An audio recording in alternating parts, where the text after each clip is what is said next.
আসসালামু আলাইকুম। আজকে আমরা জানবো ডিএনসি করতে কি কি ইনস্ট্রুমেন্ট লাগে।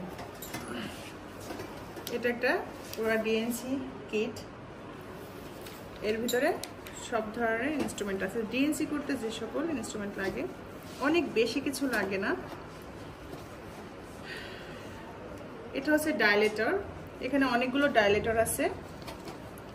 এগুলো হচ্ছে অনেক সাইজের, হ্যাঁ, এটাও ডাইলেটর। এগুলো প্রয়োজন সাপেক্ষে পেশেন্টের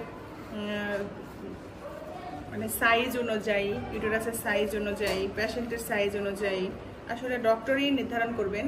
যিনি ডিএনসি অপারেশনটা করবেন, এই প্রসিডিওরটা মানে করবেন, উনিই আসলে জানেন যে আসলে ওনার কোন ডাইলেটরটা দরকার। এটা হচ্ছে মেটালিক ক্যাথেটার। ক্যাথেটার অনেক ধরনের, আমরা সবাই পলিস ক্যাথেটার সম্পর্কে জানি। এটা হচ্ছে মেটালিক ক্যাথেটার। আমরা আর একটা ক্যাথেটার সম্পর্কে জানি, সেটা হচ্ছে রাবার ক্যাথেটার। এই যে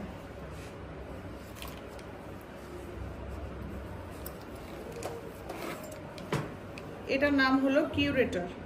হ্যাঁ, কিউরেটর প্রথমে ডাইলেট করতে হয়, এরপরে হচ্ছে কিউরেট করতে হয়। এটা দিয়েই যে ফরেন বডি প্রোডাক্ট, রিটার্ন প্রোডাক্টগুলো এটা নিয়ে আসতে হয়। এটা হচ্ছে ইউটেরাইন সাউন্ড শোনার জন্য, তাই না? এটার নাম কি বলো? Uterine sound. হ্যাঁ, ইউটেরাইন সাউন্ড।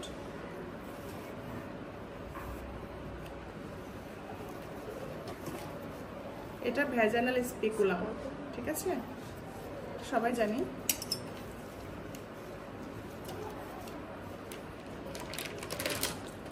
এটা এক ধরনের ফরসেপ, ওভেল ফরসেপ।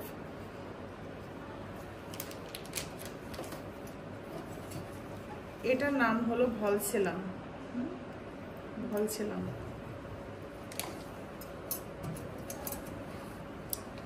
এটা স্পঞ্জ হোল্ডিং ফরসেপ এটাকে বলা হয়। দেখেন, স্পঞ্জ হোল্ডিং ফরসেপ।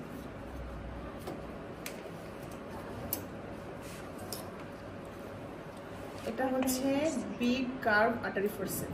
হ্যাঁ, আর্টারি ফরসেপ কিন্তু স্ট্রেটও হয়, যেগুলো এই যে এখানে মাথাটা হচ্ছে বাঁকা, এই জন্য এটাকে কার্ভ বলে। আর কিছু কিছু ক্ষেত্রে দেখা যাচ্ছে যে সোজা হয়, ওটাকে স্ট্রেট আর্টারি ফরসেপ বলে, আর এটা হলো কার্ভ আর্টারি ফরসেপ। আমরা আর্টারি ফরসেপই বলে থাকি। এটাও কাইন্ড অফ কিউরেটর। হ্যাঁ, এটা মেনলি যে মোলার প্রেগনেন্সি অথবা যাদের 24 উইকস বা 22 উইকস প্রেগনেন্সি, মানে প্রোডাক্টটা, রিটার্ন প্রোডাক্টটা বেশি, সে তাদের জন্য এটা ব্যবহার করা হয়। তবে মেনলি হচ্ছে এই কিউরেটরটা কমন ইউজের জন্য এই কিউরেটরটা বেশি ব্যবহার করা হয়। ডিএনসি বা এমআর প্রসিডিওরের জন্য আমরা আরেকটা সিরিজ ব্যবহার করে থাকি, এটাকে হচ্ছে এমআর সিরিজ বলে। হ্যাঁ,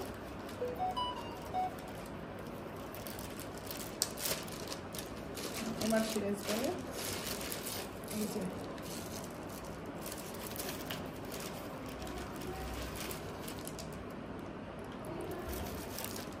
আবার মেল প্র্যাকটিস করবেন না, কারণ আসলে DNC it's kind of surgery. এটা গাইনোকোলজিস্টরাই করে থাকেন, পুরো একটা ফুল মানে সার্জারি প্রসিডিওর মেনটেন করে, অ্যানেস্থেশিয়া প্রসিডিওর মেনটেন করে। সো কেউ বাসায় মেল প্র্যাকটিস করে কোনো রোগীর জীবন নষ্ট করবেন না। ভালো থাকবেন সবাই।